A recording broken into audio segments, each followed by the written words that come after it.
তো ইনশাল্লাহ সাকসেস হয়েছি। এটা নিয়ে এখন আফসোস করে লাভ নেই, যেটা পাস্ট হয়ে গেছে ওইটা নিয়ে আর চিন্তা করতে চাই না। এবারের বিপিএল এ এখন পর্যন্ত সর্বোচ্চ রান স্কোরারকে আমরা সাথে পেয়েছি তানজিদ তামিম। হ্যালো বন্ধুগণ, কি অবস্থা, কেমন আছেন? আশা রাখি ভালো আছেন। আলহামদুলিল্লাহ আমিও ভালো আছি। আজকের ভিডিওটা মূলত বাংলাদেশে 2025 সালে বিপিএলের সর্বোচ্চ রানকারী প্লেয়ার কে এটা নিয়ে। এই টপিকটা আমার কাছে অনেকই ভালো লেগেছে, কারণ তানজিদ তামিম সে বাংলাদেশের সর্বোচ্চ বেশি রান করেছে, বাংলাদেশে 400 রান করেছে বিপিএলে। চিন্তা করেন,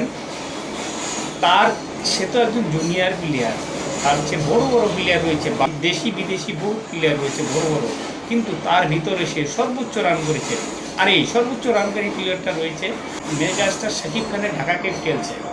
আজকে আমরা মেগাস্টার শাকিব খানের ঢাকা ক্যাপিটালসের এই প্লেয়ারের মুখ থেকে, তানজিদ তামিমের মুখ থেকে শুনবো যে সর্বোচ্চ রান করে তার অনুভূতিটা কি এবং তার ঢাকা ক্যাপিটালস নিয়ে তার কি আশা ভরসা। চলেন আমরা এই ভিডিওটা। তো আমার টিমটা কীভাবে আমি জিতিয়ে মাঠ থেকে ফিরে আসতে পারি, তো ইনশাল্লাহ সাকসেস হয়েছি। এটা নিয়ে এখন আফসোস করে লাভ নেই, যেটা পাস্ট হয়ে গেছে ওইটা নিয়ে আর চিন্তা করতে চাই না। এবারের বিপিএল এ এখন পর্যন্ত সর্বোচ্চ রান স্কোরারকে আমরা সাথে পেয়েছি তানজিদ তামিম। প্রথমে কংগ্রাচুলেশন আপনাকে, এবার বিপিএল এ 400 রান আপনি অলরেডি করে ফেলেছেন। আসলে এটাকে আসলে কততে নিয়ে আপনি আসলে থামতে চান এবার বিপিএল? হ্যাঁ, আসলে আমি এইভাবে কখনো চিন্তা করি না। আমার সবসময় ইচ্ছা থাকে সব ম্যাচে টিমকে কীভাবে কন্ট্রিবিউট করতে পারি। তো আজকে আমার সেম প্ল্যান ছিল, আমার টিমটা কীভাবে আমি জিতিয়ে মাঠ থেকে ফিরে আসতে পারি, তো ইনশাল্লাহ সাকসেস হয়েছি। এই রানগুলো আসলে কতখানি ইম্পর্টেন্ট, যেহেতু আপনাদের সামনে একটা বড় টুর্নামেন্ট আছে ন্যাশনাল টিমের হয়ে, ফলে এটা আসলে কতখানি কনফিডেন্স দিচ্ছে? আসলে দেখেন, ওটা পুরোপুরি ডিফারেন্ট একটা ফরম্যাট খেলা হবে, তো অবশ্যই রানের ভিতর থাকলে তো অবশ্যই এটা ফিউচারে কাজে লাগবে। তো এখানে যেরকম আমি নিজেকে সময় দিচ্ছি, তো আমার চেষ্টা থাকবে সামনে যে ওডিআই ফরম্যাটটা আছে সেখানেও নিজেকে সময় দিয়ে কীভাবে ভালো করা যায়। ঢাকা লাস্ট 2টা ম্যাচ আপনারা জিতেছেন, আসলে এই রিদমটা আরেকটু আগে পেলে বেটার হতো বলে মনে হয় কিনা, যে আরেকটু বেটার অবস্থান হয়তো বাট পয়েন্ট টেবিলে আপনারা থাকতে পারতেন? আসলে দেখেন, এটা নিয়ে এখন আফসোস করে লাভ নেই, যেটা পাস্ট হয়ে গেছে ওইটা নিয়ে আর চিন্তা করতে চাই না। যেহেতু আমাদের সামনে 2টা ম্যাচ আছে, তো চেষ্টা থাকবে 2টা ম্যাচ কীভাবে ভালো ফিনিশ করতে পারি আমরা। বেস্ট অফ লাক আপনাকে Tanzid Tamim. Thank you so much. Thank you. Tanzid Tamim ছিলেন আমাদের সাথে, তিনি জানাচ্ছিলেন যে আসলে এই বিপিএলে এখন পর্যন্ত সবচেয়ে বেশি রান আসলে তিনি করেছেন, 400-র বেশি রান আজকের ম্যাচটাতে তিনি অতিক্রম করে গেছেন। এবং এই যে 400 রান তিনি করেছেন, তার পেছনে কিন্তু ফেলেছেন তিনি তামিম ইকবাল কিংবা এনামুল হক বিজয়, তাদের মতো পারফর্মারদের।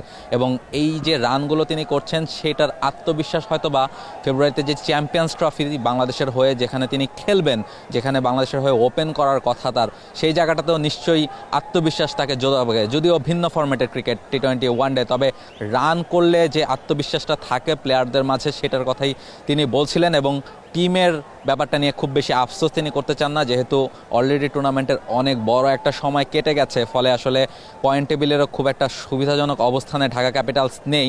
তাদেরকে আসলে তলানির দিকে থেকেই হয়তো বা টুর্নামেন্টটা শেষ করতে হবে। তবে নিজের জন্য দারুণ একটা টুর্নামেন্ট তানজিদ তামিম কাটাচ্ছেন।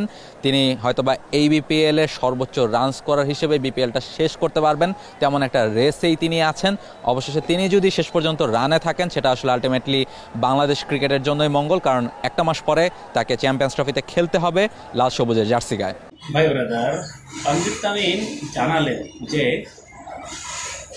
আমার সর্বোচ্চ আশা বা যে আমি যেই দলে খেলি, মানে ঢাকার ক্যাপিটালসে খেলি, এই ঢাকা ক্যাপিটালসের সে জয় দেখতে চায়। যে 2টো ম্যাচ আছে এখন, এই 2টো ম্যাচ সুন্দরভাবে খেলতে চায় প্লে অফে যাওয়ার জন্য, সুন্দরভাবে সফলতার সাথে খেলতে চায়, যেমনটা খেলেছে চিটাগাং টিমের সাথে গতকালকে। ভাই গতকালকে দুর্দান্ত খেলা দেখিয়েছে, সর্বোচ্চ লেভেলের খেলা দেখিয়েছেন ঢাকা ক্যাপিটালস গতকালকে। আমরা দেখেছি যে 2 ওভার থাকতেই তারা জিতে গেছে। সময় বলব, ঢাকা ক্যাপিটালসের খেলা দেখে যা মনে হলো, তাদের খেলার উন্নতি, বোলিং ব্যাটিং সবই উন্নতি হয়েছে। চিটাগাং কিংয়ের সাথে যেভাবে জয় পেয়েছেন, আশা করি খুলনা এবং বরিশালের সাথে এভাবে জয়লাভ করবেন ঢাকা ক্যাপিটালস। আপনাদের আশা কি? অবশ্যই কমেন্টে জানিয়ে দেবেন, একটি লাইক দেবেন, ভিডিও অবশ্যই দেবেন, চ্যানেলটি সাবস্ক্রাইব করবেন। সবাই ভালো থাকবেন, সুস্থ থাকবেন। আল্লাহ হাফেজ।